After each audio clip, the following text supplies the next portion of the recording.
الحمدللہ نحمدہ ونستعینہ ونستغفرہ ونؤمن بہ ونتوکل علیہ ونعوذ باللہ من شرور انفسنا ومن سیئات اعمالنا من یہدہ اللہ فلا مضل لہ ومن یضللہ فلا ہادی لہ ونشہد ان لا الہ الا اللہ وحدہ لا شریک لہ ونشهد أن محمدًا ابن عبد الله العربي الحاشمي الذي عبد الله ورسوله أرسله كافة للناس بالحق بشيرا ونذيرا وداعيا إلى الله بإذنه وسراجا منيرا أما بعد فأعوذ بالله من الشيطان الرجيم بسم الله الرحمن الرحيم اقرأ باسم ربك الذي خلق الانسان من علق اقرأ وربك الاکرم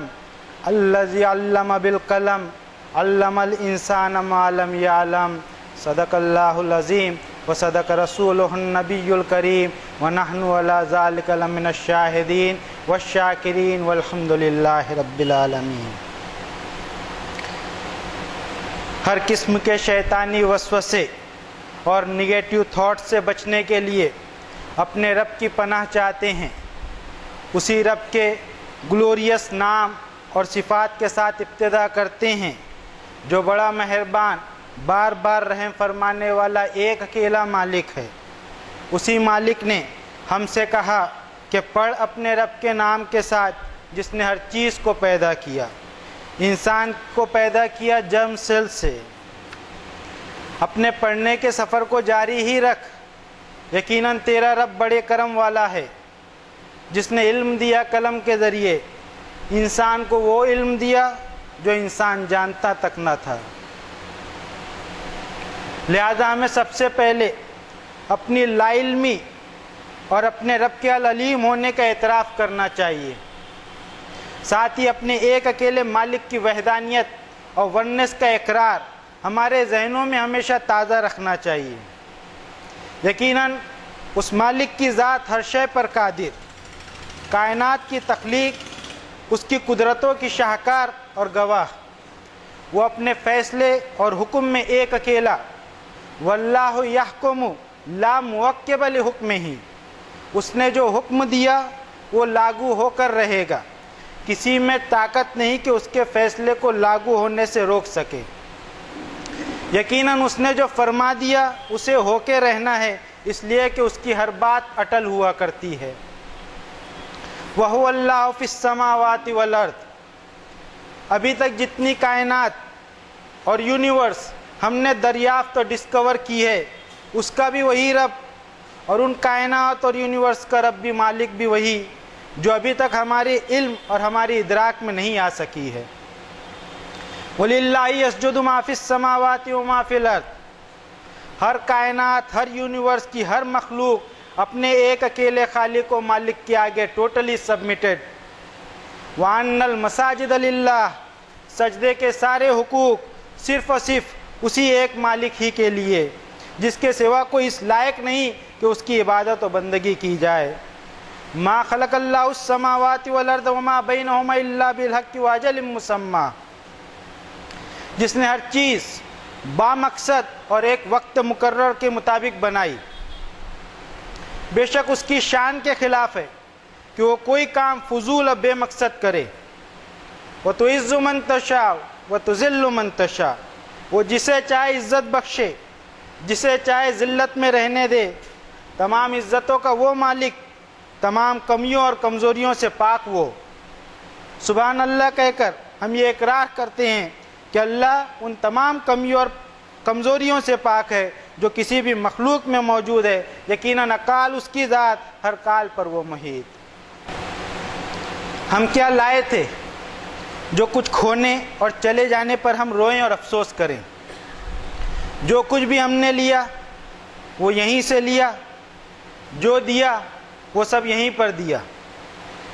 آج جو ہمارا دکھائی دے رہا ہے پہلے کسی اور کا تھا، کل کسی اور کا ہو جائے گا، کیونکہ تبدیلی اور ریسائیکل ہی اس کائنات کا معمول ہے۔ اس لیے ہم اس دنیا میں وہ جمع کرنے کی فکر کریں جو ہم مرنے کے بعد ساتھ لے جانے والے ہیں، اور ان چیزوں سے بچنے کی کوشش کرتے رہیں جو ہمارے مرنے کے بعد بھی گناہ کی صورت میں جاری رہیں۔ اس دنیا میں نہ کچھ میرا ہے اور نہ کسی اور کا۔ یہاں کوئی اپنے وقت کا راجہ اور کروڑ پتی ہو یا کوئی رنگ یا غریب ہو، سب کا انت اور خاتمہ ایک ہی ہونا ہے۔ یقیناً ہر ایک کی ابتدا بھی ایک ہی طرح اور ہر ایک کی انتہا بھی ایک ہی جیسی۔ اس کے باوجود ہم انسان اپنے ظاہر پر تو بڑا دھیان دیتے ہیں، لیکن اپنے من کے بھیتر جھانکنا ہم نہیں چاہتے۔ اپنے من کی میل کو ہم کبھی دھونے کی کوشش نہیں کرتے۔ ہم نے سوچا کہ ہم دولت کے بل بوتے پر جو چاہے وہ کر سکتے ہیں، دولت سے علم بھی حاصل کر سکتے ہیں، لیکن ہم یہ بھول گئے کہ ہم دولت سے کتابیں اور ڈگریاں تو حاصل کر سکتے ہیں لیکن علم بالکل بھی نہیں۔ یاد رہے، علم اللہ کی دین اور عطا ہے، اور اس کی اہمیت کا اندازہ ہمیں اس بات سے ہو جانا چاہیے کہ دنیا کے پہلے انسان کو سب سے پہلی چیز جو عطا کی وہ یہی تھی، وَعَلَّمَ آدَمَ الْأَسْمَاءَ كُلَّهَا، آدم کو چیزوں کے نام اور صفات کا علم دیا۔ اور اس دنیا کے آخری رسول اور نبی حضرت محمد صلی اللہ علیہ وسلم پر وحی کی ابتدا بھی اسی علم کی اہمیت سے کی جن کی تلاوت ہم نے خطبے کے شروع میں کی۔ ان باتوں سے ہمیں علم کی اہمیت کا اندازہ ہو جانا چاہیے کہ ایک انسان کی زندگی میں علم کی کیا اہمیت ہونی چاہیے۔ اب ہم دیکھیں کہ جس نبی صلی اللہ علیہ وسلم پر پہلی وحی ہی پڑھنے پڑھانے سے شروع ہوئی، اسی نبی صلی اللہ علیہ وسلم کے تعلق سے ہمارے ذہنوں میں یہ بیٹھا ہوا ہے کہ نبی کریم صلی اللہ علیہ وسلم کو لکھنا پڑھنا نہیں آتا تھا کیونکہ اللہ نے انہیں امی کہا ہے۔ عام طور سے ہمارے ذہنوں میں امی کا مطلب ان پڑھ ہوتا ہے، یعنی جسے لکھنا پڑھنا نہیں آتا۔ یہ ہماری اپنی سوچ ضرور ہو سکتی ہے، لیکن جس کتاب کا یہ لفظ ہے، اگر اسی کتاب سے ہم اس کا معنی پوچھیں تو ہمیں لگتا ہے کہ یہ زیادہ صحیح طریقہ ہوگا۔ ہمیں معلوم ہونا چاہیے کہ قرآن کریم کا یہ لفظ ہے۔ قرآن کریم میں پہلی بار جہاں اللہ تعالیٰ نے اس لفظ کو استعمال کیا، وہیں اس لفظ کے معنی بھی بتا دیے۔ کسی بھی لفظ کے ایک معنی وہ ہوتے ہیں جو ہم اپنے علم سے دیتے ہیں، اور ایک معنی وہ ہوتے ہیں جو اس لفظ کو استعمال کرنے والا دیتا ہے۔ ہمیں لگتا ہے کہ جس نے لفظ استعمال کیا وہی اس کے صحیح معنی بتا سکتا ہے۔ قرآن کریم میں اللہ تعالیٰ نے اس لفظ کو استعمال کیا، اور پہلی بار جس آیت میں اس لفظ کو استعمال کیا وہیں اس کے معنی بھی بتا دیے۔ قرآن کریم کی 2 نمبر کی سورۃ البقرہ کی 78 نمبر کی آیت میں اللہ تعالیٰ نے کہا، وَمِنْهُمْ أُمِّيُّونَ لَا يَعْلَمُونَ الْكِتَابَ إِلَّا أَمَانِيَّ وَإِنْهُمْ إِلَّا يَظُنُّونَ۔ اور انسانوں میں امی لوگ ہیں جنہیں الکتاب کا کچھ علم نہیں، محض امیدوں اور آسروں پر جی رہے ہیں اور محض اٹکلوں اور گمان سے کام لے رہے ہیں۔ اس آیت کے مطابق امی وہ لا یعلمون الکتاب جسے الکتاب کا علم نہیں۔ تو گویا میں چاہے کتنا بھی علم حاصل کر لوں، کتنی بھی ڈگریاں میرے پاس ہو جائے، چاہے دین کے نام پر ڈھیروں کتابیں میں پڑھ لوں اور اپنے رب کی کتاب ہی نہ پڑھوں، مجھے الکتاب کا ہی علم نہ ہو، تو میں قرآن کریم کے مطابق امی ہوا۔ اب آتے ہیں قرآن کریم کی اس آیت پر جس میں اپنے آخری نبی اور رسول پروفیٹ محمد صلی اللہ علیہ وسلم کو اللہ تعالیٰ نے 2 بار امی کہہ کر مخاطب کیا۔ یہ دونوں آیتیں 7 نمبر کی سورۃ الاعراف کی ہیں۔ 157 نمبر کی آیت میں اللہ نے فرمایا، الذین یتبعون الرسول النبی الامی، اور دوسری آیت 158 نمبر میں ہے کہ فآمنوا باللہ ورسولہ النبی الامی الذی یؤمن باللہ وکلماتہ واتبعوہ لعلکم تہتدون۔ ان دونوں آیتوں میں اپنے رسول امی صلی اللہ علیہ وسلم پر ایمان لانے اور ان کی اتباع کرنے کا اللہ تعالیٰ نے ہمیں حکم دیا ہے۔ اب شروع میں پڑھی گئی آیت میں امی کے جو لفظ اللہ نے ہمیں سجھائے، جب اس معنی کو ہم اللہ کے آخری نبی صلی اللہ علیہ وسلم پر لاگو کرتے ہیں تو مطلب یہ ہوگا کہ ہمیں اس امی رسول پر ایمان لانا ہے جنہیں اس سے پہلے کسی آسمانی کتاب کا پتہ نہ تھا۔ اس بات کی تصدیق کے لیے قرآن کریم کی ایک اور آیت کا ہم حوالہ دینا چاہیں گے۔ فرمایا قرآن کریم کی 42 نمبر کی سورۃ الشورى کی 52 نمبر کی آیت میں، وَكَذَلِكَ أَوْحَيْنَا إِلَيْكَ رُوحًا مِّنْ أَمْرِنَا مَا كُنْتَ تَدْرِي مَا الْكِتَابُ وَلَا الْإِيمَانُ وَلَكِنْ جَعَلْنَاهُ نُورًا نَهْدِي بِهِ مَن نَّشَاءُ مِنْ عِبَادِنَا وَإِنَّكَ لَتَهْدِي إِلَىٰ صِرَاطٍ مُّسْتَقِيمٍ۔ اور اس طرح ہم نے وحی کیا آپ کی طرف روح ہمارے امر کی، نہیں تھے آپ جانتے کہ الکتاب اور ایمان کیا ہوتا ہے، ولیکن ہم نے آپ کو اپنی وحی کا نور عطا کیا اور ہم اس نور سے اپنے بندوں میں سے اسے راستہ دکھاتے ہیں جس میں ہدایت کی چاہ اور فکر ہو، اور یقیناً اے نبی صلی اللہ علیہ وسلم آپ اس ربانی نور سے لوگوں کی رہنمائی کرتے ہی رہیے سیدھے راستے کی طرف۔ تو گویا امی وہ جسے کسی آسمانی کتاب کا علم نہ ہو، اللہ نے آپ کو امی کہہ کر مخاطب کیا کیونکہ قرآن کریم سے پہلے آپ کو کسی آسمانی الکتاب کا علم نہ تھا۔ یہی وجہ ہے کہ اللہ تعالیٰ نے فرمایا وَإِنَّكَ لَتُلَقَّى الْقُرْآنَ مِن لَّدُنْ حَكِيمٍ عَلِيمٍ، اور بے شک آپ کو مل رہا ہے یہ قرآن اس رب کی طرف سے جو علم و حکمت کا سرچشمہ ہے۔ اب قرآن کریم کی ایک اور آیت ہم یہاں پیش کرنا چاہیں گے جو کہ 29 نمبر کی سورۃ العنکبوت اس کی 48 نمبر کی آیت ہے۔ وَمَا كُنْتَ تَتْلُو مِن قَبْلِهِ مِن کتاب وَلَا تَخُطُّهُ بِيَمِينِكَ إِذًا لَّارْتَابَ الْمُبْطِلُونَ۔ اور اے نبی صلی اللہ علیہ وسلم اس قرآن سے پہلے آپ کسی کتاب کی تلاوت نہیں کرتے تھے اور نہ ہی اپنے ہاتھوں سے آپ نے کبھی کوئی کتاب لکھی۔ اگر ایسا ہوتا تو نہ ماننے والوں کو شک کرنے کا موقع مل جاتا۔ اب اگر اس آیت سے ہم یہ معنی لیتے ہیں کہ آپ کو لکھنا پڑھنا نہیں آتا تھا تو یہ اس کی اپنی سوچ ہو سکتی ہے۔ اس آیت پر ہم اپنی سمجھ آپ کے ساتھ شیئر کر رہے ہیں۔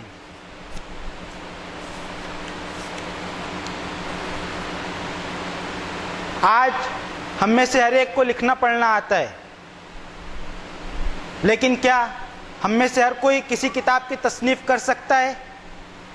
کسی بک کو کمپائل کر سکتا ہے؟ ہر ایک کا جواب ہوگا شاید نہیں۔ ہمیں لگتا ہے کہ یہی بات اس آیت میں کہی گئی ہے کہ اس قرآن کے پہلے نہ تو آپ نے کوئی کتاب پڑھی اور نہ ہی کوئی کتاب لکھی، اور جو کتاب وہ دنیا کو پیش کر رہے ہیں وہ بھی ان کی تصنیف اور کمپائلیشن نہیں ہے، بلکہ ان کے رب کا فرمان ہے جسے وہ انسانوں کے سامنے ڈیلیور کر رہے ہیں۔ اپنی بات کو بتانے کے لیے قرآن کریم کی ایک اور آیت کا حوالہ دینا چاہیں گے۔ فرمایا ہمارے رب نے 25 نمبر کی سورۃ الفرقان کی 5 نمبر کی آیت میں، وَقَالُوا أَسَاطِيرُ الْأَوَّلِينَ اكْتَتَبَهَا فَهِيَ تُمْلَىٰ عَلَيْهِ بُكْرَةً وَأَصِيلًا۔ نہ ماننے والوں نے کہا کہ یہ قرآن قصے کہانیوں کی کتاب ہے جسے اس نبی نے خود ہی لکھ لیا ہے اور یہ اس پر دن رات املا اور ڈکٹیٹ کروائی جاتی ہے۔ تو اس کے جواب میں اگلی آیت میں اپنے نبی صلی اللہ علیہ وسلم سے کہا قُلْ أَنزَلَهُ الَّذِي يَعْلَمُ السِّرَّ فِي السَّمَاوَاتِ وَالْأَرْضِ إِنَّهُ كَانَ غَفُورًا رَحِيمًا۔ اے نبی صلی اللہ علیہ وسلم کہو کہ اس قرآن کو تو اس رب نے نازل کیا ہے جو آسمان و زمین کے سارے بھید اور سیکریٹس کو جانتا ہے، یقیناً وہ بڑا معاف فرمانے والا انتہائی مہربان رب ہے۔ اور پھر اسی رب نے اپنے نبی صلی اللہ علیہ وسلم کے ذریعے دنیا کے سامنے ایک چیلنج کو رکھا، قُلْ لَئِنِ اجْتَمَعَتِ الْإِنسُ وَالْجِنُّ عَلَىٰ أَن يَأْتُوا بِمِثْلِ هَٰذَا الْقُرْآنِ لَا يَأْتُونَ بِمِثْلِهِ وَلَوْ كَانَ بَعْضُهُمْ لِبَعْضٍ ظَهِيرًا۔ آپ کہیے نبی صلی اللہ علیہ وسلم اگر تمام جن اور انس اس بات پر جمع ہو جائیں کہ وہ اس قرآن کی طرح کا کوئی کلام لائیں تب بھی نہیں لا پائیں گے، پھر چاہے وہ ایک دوسرے کے اس کام میں مددگار اور سپورٹر ہی کیوں نہ ہو جائیں۔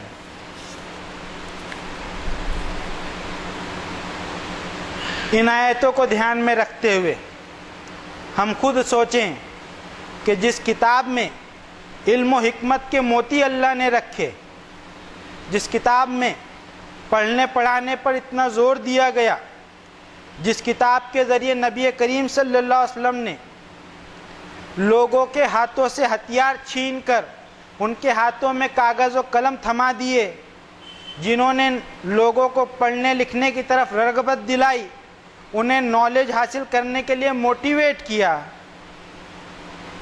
تو کیا ہم یہ سوچتے ہیں کہ نبی صلی اللہ علیہ وسلم نے لوگوں کو اچھی بات کی طرف تو بلایا لیکن خود اس پر عمل نہیں کیا؟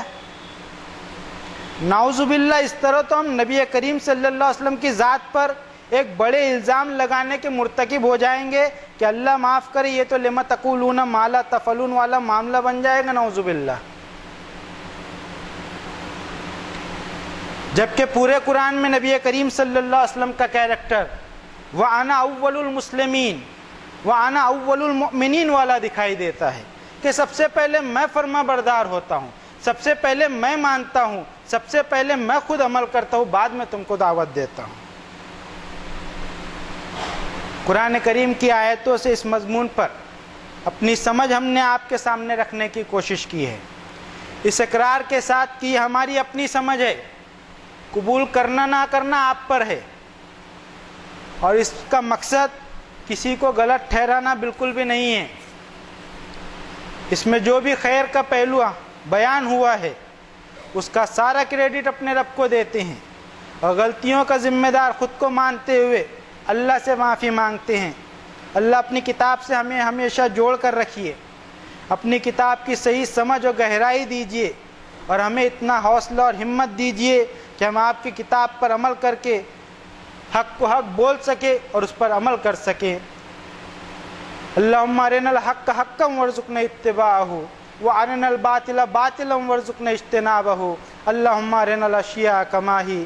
بارک اللہ لنا ولکم فی القرآن العظیم ونفعنا وإیاکم بالآیات والذکر الحکیم، انہ تعالی جواد کریم ملک بر رؤوف الرحیم۔ اقول قولی ھذا واستغفر اللہ لی ولکم ولسائر المؤمنین فاستغفروہ انہ ھو الغفور الرحیم۔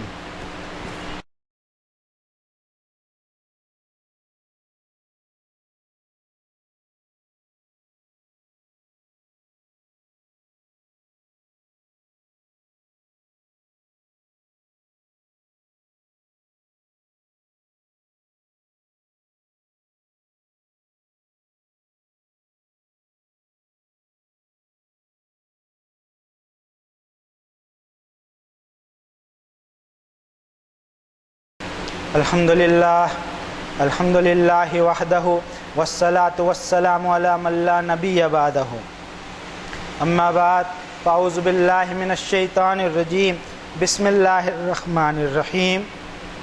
ان اللہ وملائکتہ یصلون علی النبی یا ایھا الذین آمنوا صلوا علیہ وسلموا تسلیما۔ اللہم صلی علی محمد وعلی آل محمد کما صلیت علی ابراہیم وعلی آل ابراہیم انک حمید مجید، وصلی علی جمیع الانبیاء والمرسلین وعلی الملائکۃ المقربین وعلی اصحاب رسول اللہ صلی اللہ علیہ وسلم وعلی ازواج رسول اللہ صلی اللہ علیہ وسلم وعلی اہل بیت رسول اللہ صلی اللہ علیہ وسلم وعلی جمیع المؤمنین والمؤمنات والمسلمین والمسلمات الاحیاء منہم والاموات۔ اللہم انک انت سمیع مستجیب الدعوات، ربنا تقبل منا انک انت السمیع العلیم وتب علینا انک انت التواب الرحیم۔ ربنا اننا آمنا فاغفر لنا ذنوبنا وکفر عنا سیئاتنا وتوفنا مع الابرار، فاطر السماوات والارض انت ولی فی الدنیا والآخرہ، توفنی مسلما والحقنی بالصالحین۔ ربنا آتنا من لدنک رحمہ وہیئ لنا من امرنا رشدا۔ اللہم واحفظنا من کل بلاء الدنیا وعذاب الآخرہ، رب ارحمہما کما ربیانی صغیرا۔ ربنا اغفر لی ولوالدی وللمؤمنین یوم یقوم الحساب۔ اللہم اشفی انت الشافی لا شافی الا انت ولا مریضا الا شفیت ولا ضالا الا ہدیت۔ رب ارحمہما کما ربیانی صغیرا۔ ربنا اغفر لی ولوالدی وللمؤمنین یوم یقوم الحساب۔ رب اوزعنی ان اشکر نعمتک التی انعمت علی وعلی والدی وأن أعمل صالحا ترضاه وأدخلني برحمتك في عبادك الصالحين سبحان ربك رب العزة عما يصفون وسلام على المرسلين والحمد لله رب العالمين.